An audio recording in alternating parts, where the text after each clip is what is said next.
Yo Mamen, ketemu lagi nih sama WIP Warna Indonesia Podcast. Oke, kemarin kita udah bahas studio ya, background, banyak banyak yang nanya background gitu. Terus eh banyak juga yang belum kejawab juga masalah ini, makanya akan kita terusin nih. Jadi ada pertanyaan kemarin tuh di teman-teman masih banyak yang nanya tuh. Gimana sih kalau foto di Warna Indonesia tuh kayak gimana sih prosesnya, proses pemotretannya gitu, kok di feed Instagram tuh bisa kempling-kempling gitu, bisa oke-oke gitu tuh, di balik layarnya seperti apa sih gitu kan. Nah, ini akan kita bahas tuntas juga di sini nanti bareng Mas Anggit lagi, bareng Kak Anggit lagi untuk biar lebih jelasnya lagi langsung sama ownernya Warna Indonesia. Jadi biar teman-teman nanti nggak nanggung gitu. Nanti kalau nanti ada teman-teman masih penasaran, nggak apa-apa, tanya lagi, nanti akan kita bahas lagi gitu. Tapi nggak tahu kita bikinnya kapan. Tapi akan kita bikinkan, tenang aja. Gitu. Oke, nggak usah lama-lama lah, durasi panjang banget. Kita langsung ya, Mas Anggit Sanjaya, ayo man. Terus des, pi kita sih ini. Oke, Aman. nah, ngono des. Pi, Siap. tadi, oh ya, Ngomong apa saiki? ora. Kemarin kan teman-teman banyak tuh. Kita udah cerita background gitu kan. Cerita background. Ternyata itu setelah kita iniin, banyak juga yang nge-DM, banyak juga yang nge-DM ke Instagram official sama Instagramku juga, mungkin Instagram juga kali ya. Iya. Terus kita kumpulin pertanyaan, masih ada teman-teman yang penasaran gitu kan. Maksudnya di feednya Warna Indonesia itu kan, wih keren-keren ya kan, bening-bening, kempling-kempling gitu kan, mukanya cantik-cantik, yang laki ganteng-ganteng gitu kan. Nah itu teman-teman masih penasaran tuh, di balik itu tuh sebenarnya kayak gimana sih?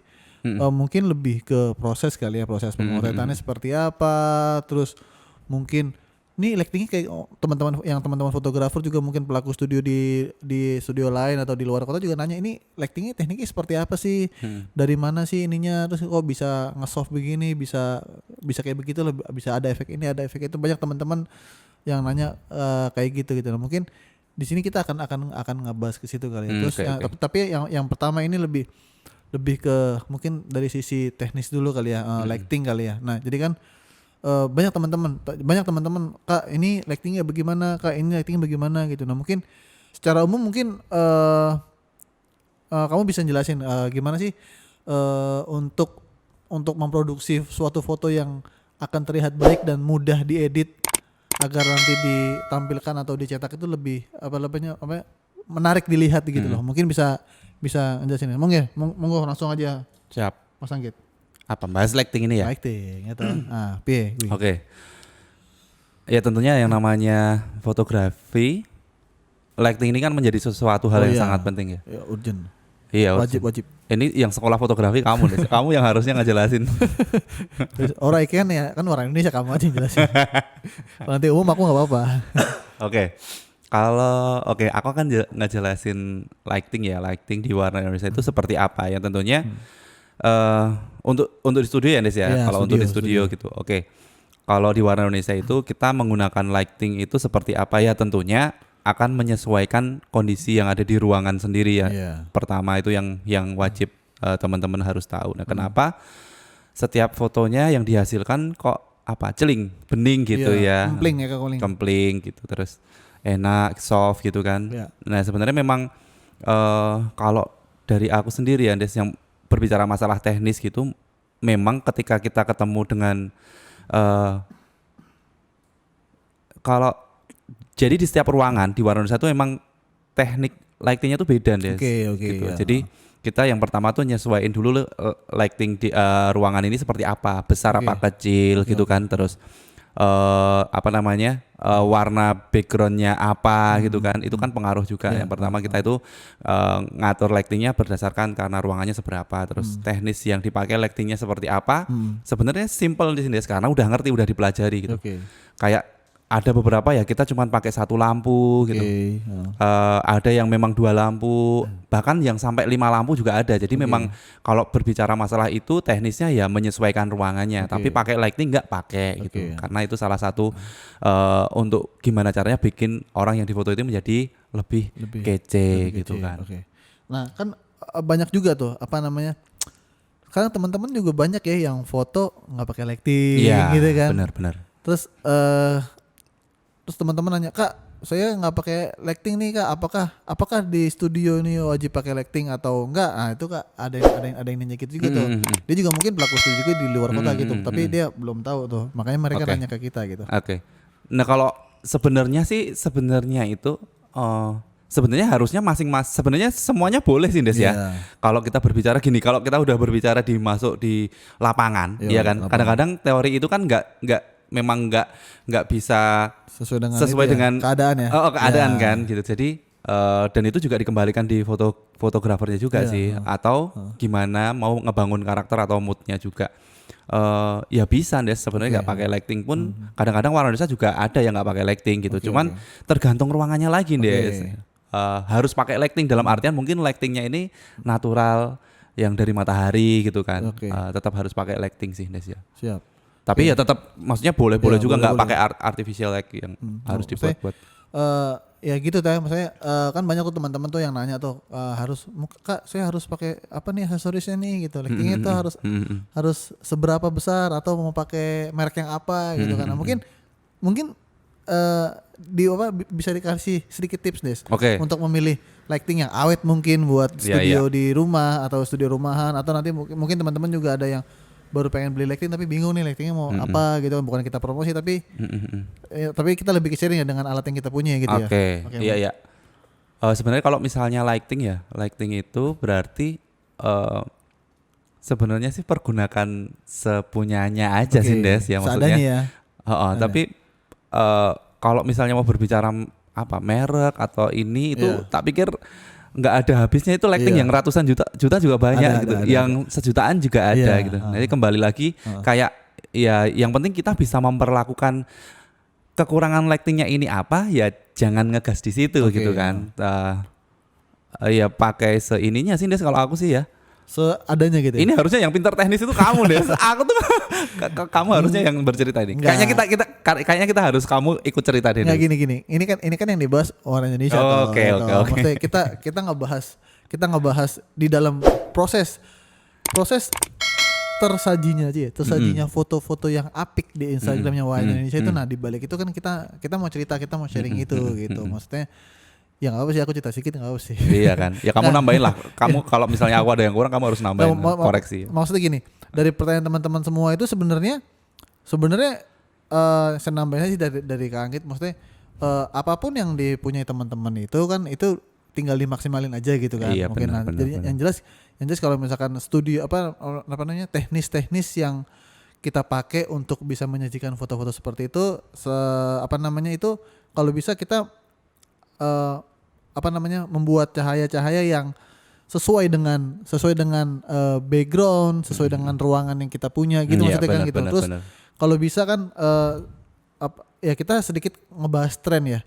Tren sekarang ini kan fotonya masih yang clean gitu kan, bright gitu kan. Jadi maksudnya kalau jenis-jenis foto yang seperti itu kita lebih ke cahaya-cahaya yang soft ya, gitu kan. Bener, cahaya yang terus kalau misalkan nanti teman-teman mungkin nih harus beli lighting kayak gimana, ya beli aja lighting yang sesuai dengan kantong yang pertama. Ya benar. Yang jelas aksesoris yang dipakai aksesoris yang menghasilkan cahaya yang lembut, yang soft, yang entah kayak semacam softbox, entah octagonal softbox atau macam-macam. Yang jelas gimana caranya si lighting yang dihasilkan itu ketika jatuh ke objek tuh soft gitu kan Des ya. Benar. Itu yang pertama. Yang kedua jangan lupa dengan ambience lighting juga diperhatikan juga biar nggak jeglek banget antara objek dan objek dan subjek gitu kan. Backgroundnya nggak terlalu gelap. Jadi benar. Dan yang terakhir tinggal kita tambahin nih, ini mau kita kasih efek apa gitu kan. Mungkin nanti ya tergantung teman-teman juga nih. Kalau teman-teman merasa ambience-nya udah cukup, terus main lightnya juga udah cukup, ya sudah. Tapi yang jelas kalau untuk melihat referensi yang dari Instagramnya Warna Indonesia itu kita bikin yang bright gitu, karena kita sampai detik ini kita masih ngikutin tren yang seperti itu gitu. Kita nggak tahu nanti 2 tahun, 3 tahun atau 5 tahun ke depan trennya seperti apa gitu kan ya. Benar. Kayak gitu sih lighting ya. Lighting itu. Intinya mungkin kalau tak rangkum simpel aja sebenarnya. Lighting menyesuaikan ruangan. Kalau memang ruangannya bisa pakai satu lampu cukup, ya udah satu lampu gitu. Betul. Simpel kalau di Warna Indonesia sih Des. Gimana caranya sebenarnya kita tuh nggak pernah mikirin ribet gitu ya. Yang penting foto yang dihasilkan ini bisa menjadi bagus gitu aja. Betul. Terus kalau di studio terus lightingnya dipindah-pindah nggak? Ya dipindah-pindah itu wajib Iya, ya kan, betul, dipindah-pindah betul. pasti dipindah-pindah Iya, pasti menyesuaikan dipindah-pindah. juga kan. Iya, iya. Ya kalau orangnya di sini masa lightingnya nggak mau dipindah gitu kan. Belum tentu foto di studio itu kan Saklek di situ saklek di gitu. situ Iya. enggak juga gitu ya. Makanya tadi fotografernya harus pintar, kayak di Warna Indonesia fotografernya udah ngerti nih.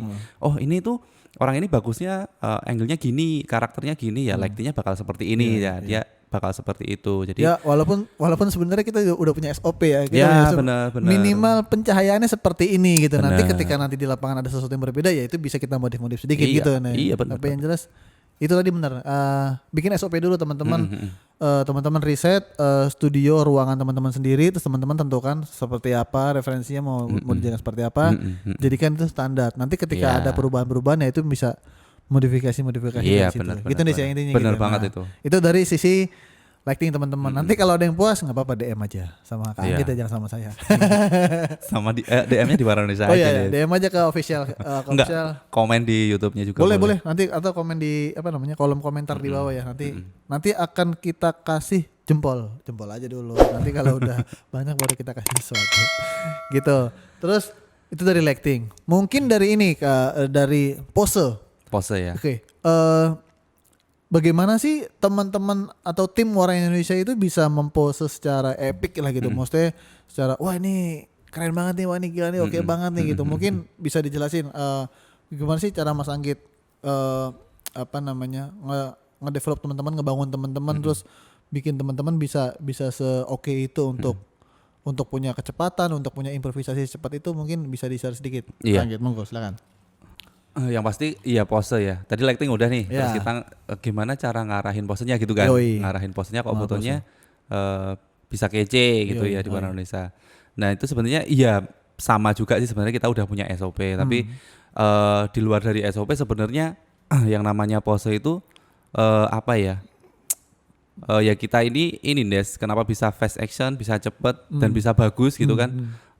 Sebenarnya para fotografer ini yang di tim di Warna Indonesia itu ya mereka udah pada ngerti Des, udah pada ngerti dalam artian ngerti gini. Setiap misalnya ini ada orang masuk mau foto nih, ada satu grup atau satu keluarga atau apa gitu tuh, mereka tuh udah paham. Jadi sebelum ngarahin pose, teman-teman di Warna Indonesia itu pasti melihat yang pertama itu kayak, oh ini cowok apa cewek, gitu kan. Ini cowok apa cewek, bajunya kayak gimana yang dipakai. Terus yang kedua yang pertama ini mau foto apa, gitu kan, mau family lah atau mau foto personal atau mau foto wisuda gitu kan. Yang kedua cowok apa cewek gitu, atau cowok dan cewek gitu. Terus yang ketiga ada kayak bajunya ini baju yang dipakai kayak apa gitu, apakah baju formal atau baju fun atau baju yang fun gitu kan. Terus ada lagi kayak jumlah orangnya berapa. Nah sebenarnya rumus yang dipakai teman-teman Warna Indonesia itu. Jadi yang pertama tadi tak panjangin ya, misalnya kayak mau foto apa misalnya misalnya mau foto wisuda gitu. Mau foto wisuda. Nah ini si fotografer harus tahu dulu, dan biasanya udah tahu, dikasih informasi ini sama yang di depan gitu kan, ini mau foto wisuda gitu. Nah setelah itu si fotografer ini biasanya akan ngobrol dulu sama dia. Jadi kayak si fotografer ini pasti tahu namanya sama paket yang diambil gitu. Jadi si CS ngasih informasi kayak Tri, namanya ini ya Kak Tri mau fotonya foto wisuda ya, paketnya ini gitu. Terus nanti biasanya fotografer akan ngasih workshop bentar deh, kayak tadi kan udah tahu nih ada cowok ada cewek. Nah, perlakuan posenya cowok sama cewek ini beda deh. Nah, kalau di Warna Indonesia gimana caranya si cowok, kalau seorang cowok harus di pose gimana caranya kelihatan gagah. Kalau si cewek gimana caranya kelihatan feminim. Nah, enggak paten ke situ juga, karena ada cowok yang ke cewek-cewekan juga ada. Ada cewek yang ke cowok-cowokan juga ada. Nah, tentunya harus ditanyakan di depan nih atau dilihat. Kakak yang mana nih? Nah, pilih tim cowok apa tim cewek gitu. Kamu tim mana nih gitu kan. Nah, itu biasanya ditanyain itu. Nah, tapi enggak saklek juga, maksudnya tadi ada yang tak maksud, ada yang cowok ke cewek-cewekan, ada cewek ke cowok-cowokan. Tetap disesuaikan. Nah, standarnya ya yang cowok ini gimana caranya fotonya gagah, yang cewek gimana caranya fotonya lebih ke ya kelihatan cewek gitu. Itu dari itu. Terus tadi dilihat bajunya nih.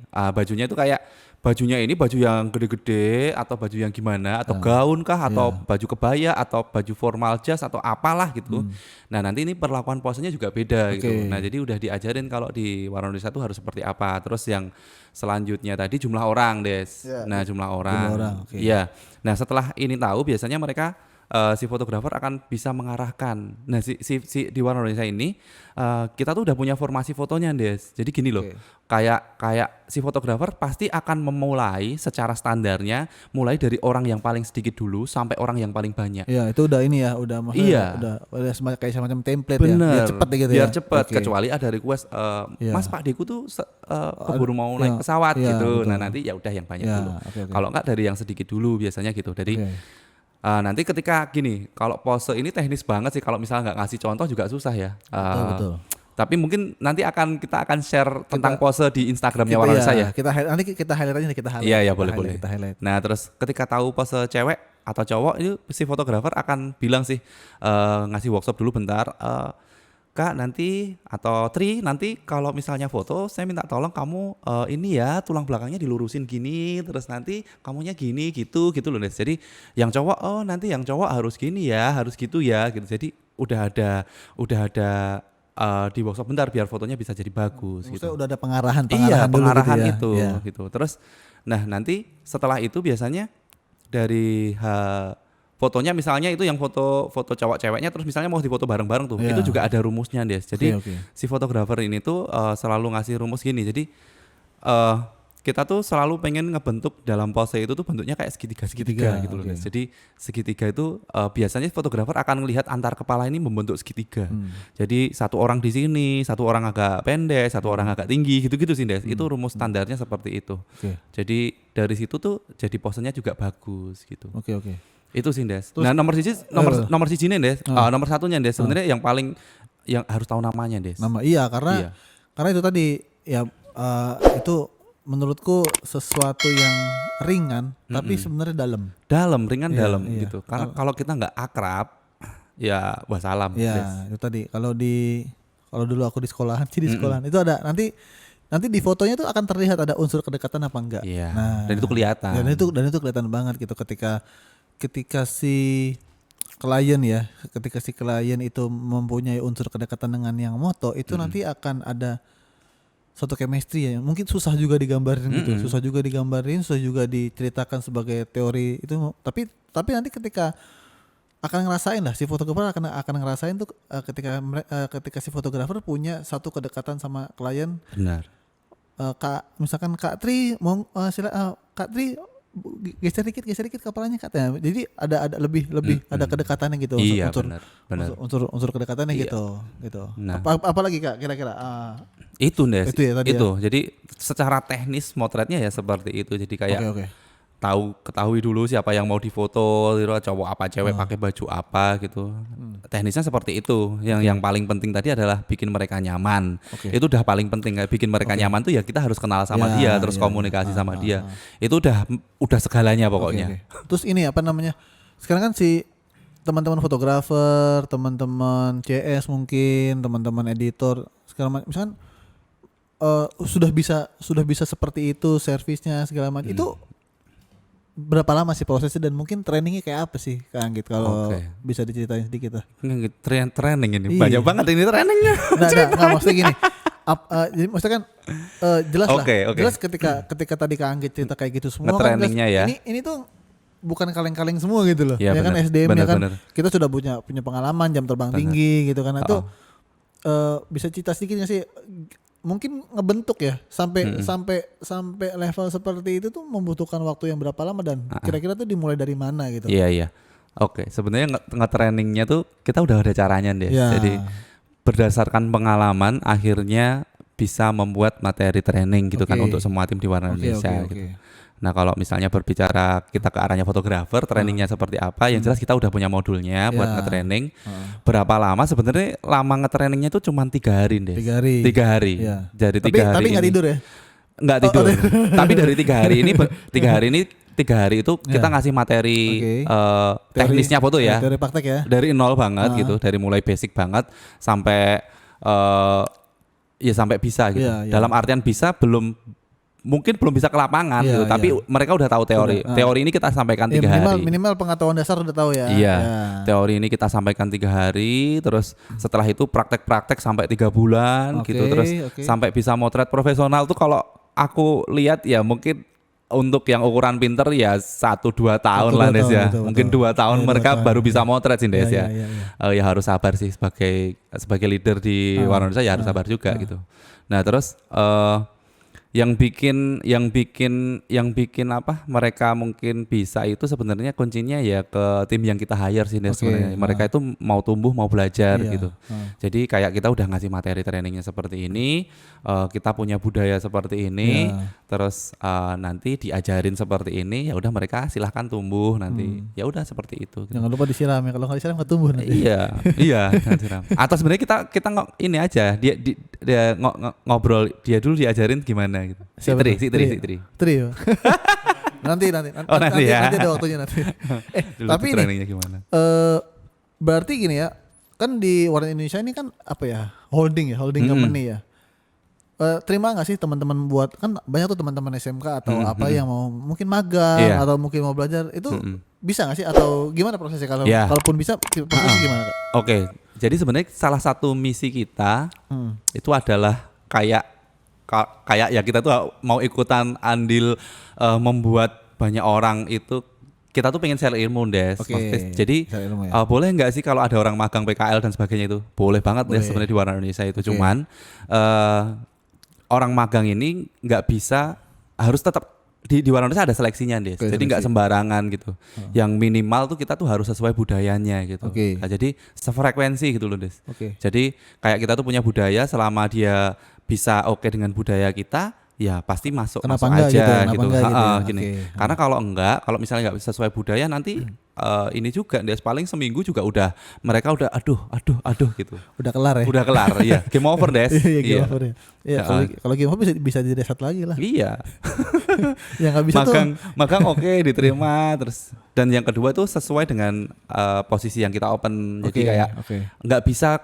Dulu kan sering Des, Mas saya mau magang tapi saya magangnya bagian ini aja. Ya. Lah ya nggak bisa karena nggak ada posisinya kan. Iya, gitu. betul. Jadi harus sesuai dengan posisi yang kita open. Jadi kalau kita ngopennya posisi fotografer, ya kamu nggak bisa, Mas tapi aku maunya videografer gitu, ya nggak bisa. Kalau kita magangnya ngopennya posisi misalnya bagian teknologi informasi, ya ke situ gitu. Jadi itu sih Des, kalau misalnya teman-teman yang mau magang. Terus tadi atau ada PKL. ini lagi, ada pertanyaan. Mm-mm. Kak, tadi kan SDM itu udah bagus-bagus gitu kan. Servisnya, attitude dan perlakuannya kepada klien gitu kan. Ini ada pertanyaan nih, Kak, bagaimana cara menjaga SDM-nya biar kayak gitu terus gitu? Oke, Gitu. cara Iya kan? menjaga Nah. SDM-nya biar kayak gitu terus. Nah, ya kan? Enggak. Oke. Unik-unik kan pertanyaannya, unik-unik kan? Ya.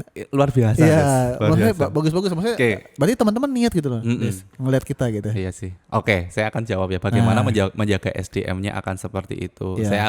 Saya akan bahas dulu sebenarnya dari perjalanan ini, dari teman-teman tim di Warna Indonesia itu yang positif dan negatif tuh ada nggak? Ada. Oke, Des. Yang negatif tetap ada, yang positif tuh tetap ada. Oke, gitu. oke. Nah, Tapi bukan positif COVID ya. bukan. Janganlah. Kita sehat semua. Amin. Nah, yang positif tetap ada, yang negatif tetap ada, Oke. yang growth mindset tetap ada, Ya. yang close mindset tetap Oke. ada. Jadi gimana caranya untuk menjaga SDM ini biar tetap oke gitu kan Des? Iya, betul. Oke di sini berarti aku mengartikan secara teknis atau secara pekerjaannya dan secara kebudayaannya ya, culture-nya, Iya. karakter, Oh, gitu. karakter. Secara karakter Oke. dan secara teknisnya, Iya. skill-nya. Nah kalau misalnya secara skill-nya otomatis selalu diupdate Des. Oke. Jadi di training itu kalau secara skill Iya. biar skillnya tetap update gitu kan. Oke. Di training ini bisa dua, training internal atau eksternal. Jadi Iya. kayak kita dari Warna Indonesia bikin training sendiri, misalnya kita mau bicara tentang pose nih, nanti beberapa dari teman-teman yang udah paham kayak nge-share Oke. gitu, share hal-hal positif itu, terus teman-teman yang lainnya ngikutin. Ada juga yang kita ngundang dari Eksternal gitu ya? gitu, Oke, misalnya kaitan sama fotografi, misalnya Iya. kita ngundang Siapa si gitu A kan, ya. untuk ngisi di Untuk sini ngisi, ya. gitu. Untuk Jadi ini ya, tambahan knowledge teman-teman. benar. Oke. Nah, yang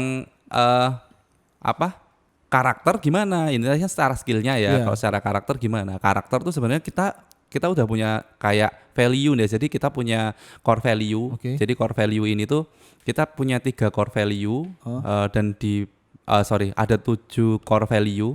Terus dari core value ini diterjemahkan dalam bentuk perilaku gitu. Nah, sebenarnya simple karena tadi ada orang toksik itu tetap ada, negatif tetap ada, positif tetap ada. Jadi selama nanti dia itu nggak bisa sesuai dengan core value di warna Indonesia, ya otomatis harus SP3 Des, harus mengundurkan diri karena jika kelamaan orang ini di sini itu akan membuat suasana di lingkungan nggak enak Des. Jadi kalau udah nggak enak nanti saling mempengaruhi. Kalau udah mempengaruhi nanti biasanya terjadi hal-hal yang tidak diinginkan, misalnya gap-gapan gitu. Nah itu yang biasanya seorang leader harus bisa oh ini nggak oke nih, ini harus segera di SP3 gitu. Harus bisa ini ya, mengendalikan. Jadi dan di warna Indonesia itu punya value atau budaya yang kita nggak mau konsen sama orang yang negatif gitu. Karena itu buang tenaga, wasting time Des. Capek. Habis. Mending pikirin yang lain-lain yang kita tuh maunya konsen yang positif aja. Karena yang negatif ini kalau misalnya kita mau kayak mau ngebenerin juga nggak bisa. Gini loh Des. Kenapa kok culture atau karakter itu penting banget di warna Indonesia dan harus sesuai dengan di budayanya di warna Indonesia? Karena gini, setiap orang yang masuk di warna Indonesia, misalnya nih anak setelah lulus SMK, misalnya sekitar umur berapa sih? 19 tahun tuh dia udah di luar sana dan kita nggak ngerti budayanya. Jadi ketika kita nggak tahu karakternya atau ketika kita tahu karakternya kok seperti ini dan kita nggak segera memperbaiki, nah itu udah susah, udah menjadi toksik di situ. Dan ketika kita mau memperbaiki karakternya, setahun 2 tahun nggak cukup Des. Jadi kalau mau konsen di hal negatif kita capek. Terus warna Indonesianya mau kembang kemana gitu kan? Betul. Mending daripada mikirin itu energinya habis, mending kita mikirin yang lain ya, mikirin yang lebih positif gitu kan. Yang orang positif lebih banyak gitu kan. Ya mungkin ini bisa buat masukan teman-teman juga ya, ketika nanti teman-teman milih SDM atau partner kerja lah ya, bahasa gampang itu partner kerja tuh kayak gitu tadi, maksudnya attitude-nya gimana, budayanya seperti apa, terus kira-kira ini masih bisa dikembangin nggak, masih bisa dibina nggak gitu, buat intinya buat kemajuan bersama juga kan, gitu. Benar. Nah itu udah menjadi hal wajib sih Des ya, maksudnya. Ya tadi kalau misalnya mempertahankan itu seperti apa, ya harus selalu diisi terus nih orangnya biar tambah bagus dalam artian di training. Terus yang kedua, kalau tahu orang negatif, ngapain konsen sama orang negatif gitu kan? Itu tuh kayak malah ngebunuh perusahaan. Jadi ya udah, kalau misalnya nggak cocok dan kamu malah di sini jadi toksik, kamu cari tempat lain gitu. Terus ya udah, kita hire orang yang lebih positif. Iya, gitu makanya bisa buat masukan teman-teman di luar sana yang benar. Mungkin baru atau sudah memulai usaha tapi lingkungannya tuh kurang sehat atau capek lah ngurusin kayak gini gitu kan, makanya ya daripada kita fokus kayak gitu, mending tadi ya kita nggak usah mikirin yang negatif ya, yang positif gitu. Iya, yang negatif tuh nggak usah dipikirin. Siap. Makanya warna Indonesia ini tetap ngehits ya di Jogja. Amin lah. Alhamdulillah. Harus. Ya mudah-mudahan ini bisa buat jadi masukan ya, teman-teman ya. Amin. Ya kan, kalau misalkan teman-teman nanti ada yang mau belajar, mau bareng, boleh lah, cuman ada seleksinya gitu kan. Tapi seleksinya bukan ini kok, tes wawasan kenegaraan, kebangsaan. Bukan. Enggak. Tapi nanti wawasan tesnya tuh lebih tes fisik sama mental gitu. Iya. Kalau rumusnya satu sih Des sebenarnya. Kita tuh kalau hire for karakter ya, train for skill. Itu udah rumus. Itu rumus tuh ya. Hire for karakter, train for skill. Nah, itu rumus teman-teman. Artinya apa? Cari di Google Translate. Gitu, Des. Terima kasih banget nih untuk video kita yang sekarang ini. Mudah-mudahan bermanfaat ya buat teman-teman sama penonton semua. Nanti abis ini kita akan ada pembahasan lagi. Cuma nanti tunggu aja video selanjutnya. Oke gitu, teman-teman. Sekian dulu WIP Warna Indonesia Podcast. Assalamualaikum. Waalaikumsalam.